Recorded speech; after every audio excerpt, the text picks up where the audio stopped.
Hey guys, it's Legomatic9, and today, after 6 months and in anticipation of the Season 6 premiere, I'm finally doing Part 12 of my custom LEGO The Walking Dead minifigures.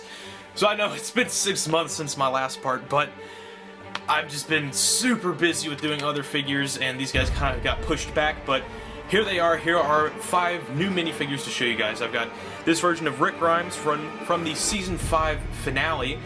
You guys have seen him if you've been keeping up with my channel. I've been showing him. He was my giveaway Rick, and I made an extra, so this is the extra figure for me. I've got Morgan, who so many of you have been requesting.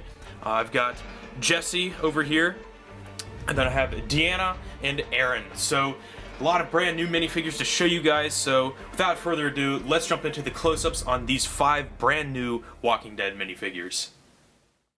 I was thinking, how many of you do I have to kill to save your lives?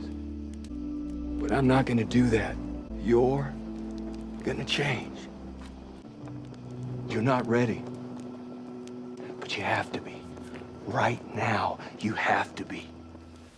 So we're going to start off with none other than Rick Grimes. So a lot of you have already seen this figure. This is actually the same as my giveaway Rick that I did for 10,000 subscribers back during the summer. So what I did is I made a clone of that before I sent it out to the winner, and now I have it pretty much too. So it's pretty much the same thing as the other one. So if you already saw the other one, you don't really need to see this part, so you can go ahead and skip to the other ones. But for those of you who are new to the channel, this is Rick in his Season 5 finale outfit, or the Conqueror Rick as I've been calling it. So he is armed with a Brick Arms UCS pistol instead of his Python, because that pistol resembles the pistol he used in the finale pretty well. So his outfit is the dark brown with fur jacket, which looks really nice. I sculpted on the fur there with some green stuff, added some wrinkles in there as I was sculpting it, and painted it with a dark tan and brown wash. Then I added some red on there for some blood. His jacket has some gold details for the zippers and the pockets and everything. His shirt underneath is it's a light gray. A lot of people were saying it was a light tan or a dark tan or whatever. I just stuck with light gray because that's all I really had, and I didn't feel like mixing any paint for that small of an area to paint it on there, so I just kept it with light gray and it looks fine. Then he's got a brown shirt underneath that, and got some skin showing up at the top. He also got a belt buckle down here. He's got some brown shoes at the bottom as well. Well, not brown, some black shoes down at the bottom there, which look pretty nice, just pretty simple. Moving on to his head. Before I do that, he also has a tiny tactical wristwatch, so that's pretty cool. I painted it silver, so that's really cool. So the head is actually a Obi-Wan Kenobi head. If you guys didn't know that, it was an Obi-Wan Kenobi head, and what I did is I erased everything. Everything. I erased the beard, the mouth, eyebrows, everything. The only thing I kept was the eyes, because I suck at painting eyes, so I kept those on there and they look fine. He's got some stubble painted on there as well, as long as with the mouth and some cheekbones. You can kind of see those. Let me see if I can... Yeah, there we go. So you guys can see that a little better. You can see all of the little details on there. It's hard to see them because the like the cheek bones and the wrinkles under the eyes and stuff, they kind of blend in with the flesh a little too much, but they still look cool if you can see them anyway. He also has some bandages painted on there as well from where he got beat up by Pete. Then he also has some blood painted on there as well from when he killed some walkers and their blood spilled all over him. So that looks really cool. His hairpiece is just a wolf. Yeah, with the wolf, Wolverine, no, not Wolverine, the werewolf, there we go, not Wolverine, the werewolf hairpiece, and I sanded down the ears and kind of made it flush with the hairstyle, so that looks pretty nice. I painted it with a really dark brown, so I think that looks really cool. So yeah, that's pretty much it for this Season 5 finale version of Rick. I imagine I'll have to make another Rick when Season 6 starts, because it looks like he changes outfits already. So yeah, that's pretty much it for this new version of Rick Grimes. And I see red. I see red. Everything is red. Everything I see is red, and I do it. Finally. Finally, it was too late. Next up, we have a fan-favorite character and one of the most highly requested minifigures I've ever gotten to make, and that is Morgan. So Morgan made his most prominent appearance in the Season 5 finale. My bad, I almost said Season 6 there, but he made his most prominent appearance lately in the Season 5 finale, which was really awesome. So Morgan here is in his like disguise outfit, and he has this staff which looks really cool. This was made from a minifig cat, like a bar that looked like an L. Like it came out like this, then there's a part that like was sticking out this way. So I cut that off and then washed the entire bar in a like a light brown color, and then I painted on the blood at the tip there, which looks really cool. Moving on to the actual figure. He's got a lot of little details added on him, a lot of little accessories too. So his legs down at the bottom have some tiny tactical knee pads glued on, as well as the straps painted on, some brown shoes. Then he's got his dark tan jacket on there as well, which has got some collars and some pockets and zippers and stuff painted on there. And then he's got a light gray shirt underneath that, and you can see his skin tone is painted up at the top. He's got some straps for his backpack painted on there, which go along the sides, go to his arms, and there's a tiny tactical backpack glued onto the back. I usually don't do this with normal figures, add tiny tactical elements, but I thought this was a must-have for Morgan since he uses a lot of different accessories. It just added to his outfit and made it a lot cooler. On his arms there, you can see they're just that dark tan color, and then I painted the gloves on the hands there, then gave him some tiny tactical glove tops, which look really cool. Same with the other side. Moving up, he also has a hood that was sculpted on. I felt it kind of looked kind of bland without it, so I sculpted that on there with some green stuff, added some wrinkles to it as well, and then painted it the same tan color. He's got the straps that go underneath it, which look really cool. His face was a Lando Calrissian face, and what I did with that is I erased everything except for the eyes, like usual, because I hate painting eyes. So I did that, added the stubble and the beard and the mouth and the wrinkles and stuff, and then painted on the hair there since he doesn't really have any long hair, so I just painted that onto the head directly, which looks pretty cool. So yeah, that's pretty much it for Morgan. I can't wait to see him in Season 6. It's going to be fantastic and awesome to see him pal around with Rick once again. They kind of were teasing in the trailer that they're going to fight, but I'm guessing that's just a misdirection like they did with the Season 5 trailer. So yeah, that's pretty much it for Morgan Jones. That's never been more clear to me than it is right now. Next up, we have Deanna. Who's Deanna? Now, if you don't know, Deanna is the leader of the Alexandria Safe Zone, and with her, Jessie, and Erin, those three figures were made within like a week. So, I apologize if anything looks rushed or sloppy to you. It's just because I wanted to finish up 3 figures in 1 week, and I've never done that before. So, I was in a little bit of a tight spot there. So with Deanna here, she's quite a simple figure actually. She didn't actually take all that long to make. So she's just got some dark tan legs with some black boots black shoes painted on there, and then she's got a little button on the belt. The reference picture I was looking at didn't have a belt, so I just painted on the button there instead, just to put something there because it looked pretty empty. Moving on to the torso. The torso is an Aerolite curved torso, so if you want to know where to get that, go to aeroliteworkshop.com or something like that, or Aerolite, I think it's aeroliteshop.com or something like that, so just look that up if you want some curved torsos. On there, I painted on the black jacket, which goes onto the arms for the short sleeves, and then other little details painted onto that jacket are the collar, the zipper part, and the pockets, which are all in a dark gray, and then the buttons are painted in a metallic silver color, which look pretty cool. The shirt underneath is just a dark brown shirt, and it's got the skin tone painted up at the top. And the face is kind of strange. I couldn't really find a pretty good pretty good head for Deanna. Let's see if I can just scoot this back just a tad and try to get that on focus so you guys can see like the wrinkles and stuff on there to try to make her look a little older. So she's got like forehead wrinkles and wrinkles by the mouth and stuff. Then I painted the eyebrows to kind of match her hair color a little better.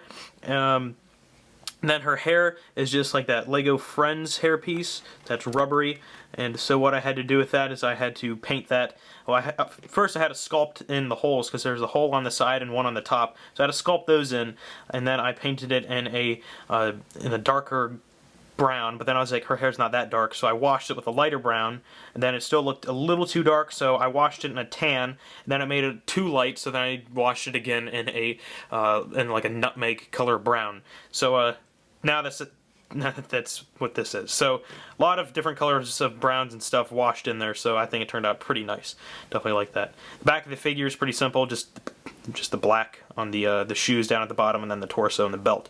So yeah, no accessories for this figure. She hasn't really used any weapons or any tools that were worth putting on this figure, so no accessories yet. So we'll see. Hopefully that will change in Season 6. So that is pretty much it for Deanna Monroe. It's okay if you're not okay with this yet. Next up we have Jessie. Now Jessie definitely was a pretty hard figure to make, mainly because the only shirts she wears are plaid, and I hate painting plaid. It is just, oh god, painting plaid is one of the worst things ever. Just making a whole bunch of little squares is just super annoying. So Jessie took me, I think, a total of 4 days. I think I started on her Friday or Saturday of last week, and I finished her up on Tuesday. Then Deanna started on Wednesday, finished her up on Thursday, maybe? And then Erin I did in one day. But anyway, so Jessie here, she definitely turned out really nice. I really like how she turned out. So she has some dark gray pants there with some shoes painted on. She's got a belt up at on her belt area that's a little covered up by her black shirt. Moving on to the torso, I really like the torso. I think that turned out really nice. Definitely one of the better torsos I've painted in a while. She's got the kind of denim jacket painted on there in the dark blue. She's got the white details for the pockets and the collar, and then some buttons and stuff painted on there as well. Then the shirt underneath that was a plaid shirt, which looks pretty nice. I really like how that turned out.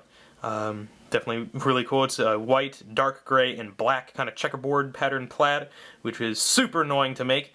And then that continues on to the back as well, and to the sides and stuff. Then she's got a black shirt underneath that. So the torso definitely turned out really nice. I really like how it turned out, so let me know what you guys think. Then also on her arms, you can kind of see it. You can see right there she's got the white painted in the sleeves there, which looks pretty cool. Her face was from the First Order Transporter set. It was the female resistance soldier. There we go. Having trouble saying that for some reason, but it's from that set. And so I just took that head and repainted the eyebrows on there to make them a little more representative of Jessie. And then her hairpiece was like the cheerleader hairpiece from the collectible minifigures series 1 or something like that. And I snipped off the back part of there where it like split. I made it shorter so it's a lot more realistic to Jessie's hair. So I really like that. Me and Dylan, or the Moose Figs, were kind of brainstorming ideas with that, so definitely turned out pretty nice there. And so that was painted in a tan color and then washed in a brown, which looks really nice. Then she's armed with a tiny tactical pistol. Not really sure, I got that as a freebie, so I don't really know the name of it, but just from the trailer, from the Season 6 trailer, I felt that was pretty appropriate for her. So yeah, that is pretty much it for Jessie. Let me know what you guys think. Definitely one of my better figures that I've made in a while, and definitely took me a little while longer to make her than the others. So yeah, that's pretty much it for Jessie. I know, it's stranger danger, but I'm a friend. Last figure up we have is Erin, and fun fact, I finished Erin in one night. I started him Friday afternoon and finished him up a really late Friday night, and yeah, it's not really something I usually like to do. I usually like to spend a minimum of a few days on figures, but this guy I guess was an exception because I was really rushed to finish him, and the Battlefront beta was out, so I kind of had to play that too. Yeah, so here's Erin. I think he turned out really nice. He's got that snub nose pistol I've been using for pretty much every figure that uses a snub nose because it's the only one I really have.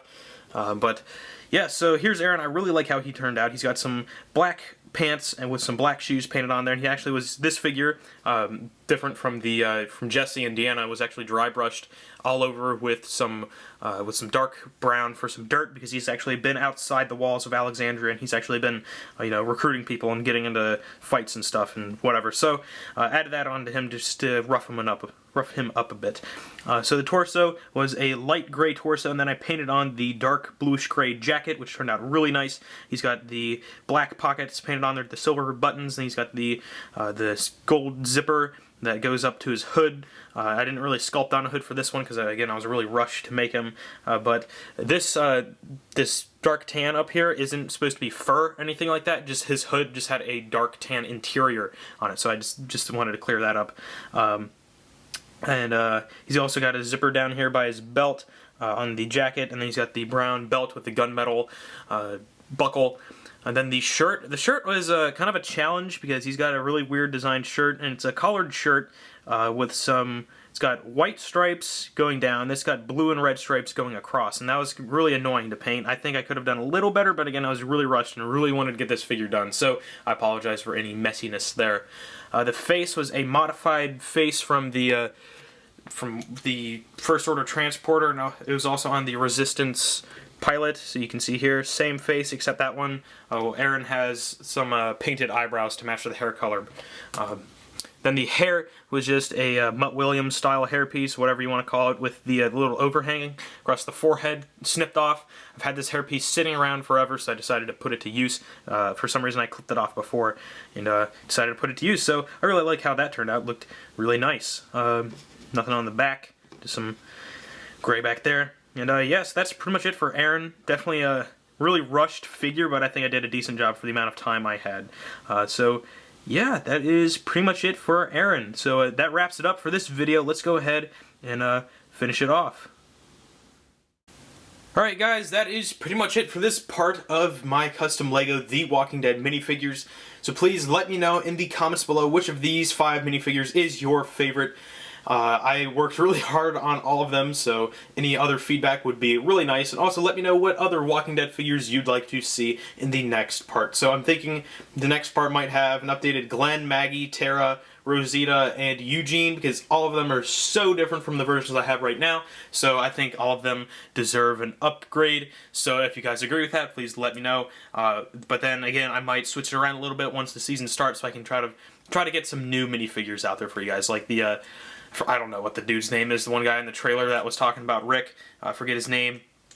And then I know Heath is going to be in it, so I'll probably make him as well. And yeah, so let me know in the comments below which Walking Dead figures you'd like to see next. And also, if you haven't already, please check out my Flickr, Instagram, Twitter, Facebook, and Google Plus pages. All of the links to those will be in the description below. If you have any other questions, please leave a comment down below, and don't forget to also like, share this video, favorite if you want, and comment for any other reason though. So thank you guys for watching. Don't forget to like, comment, and subscribe, and I'll see you guys later.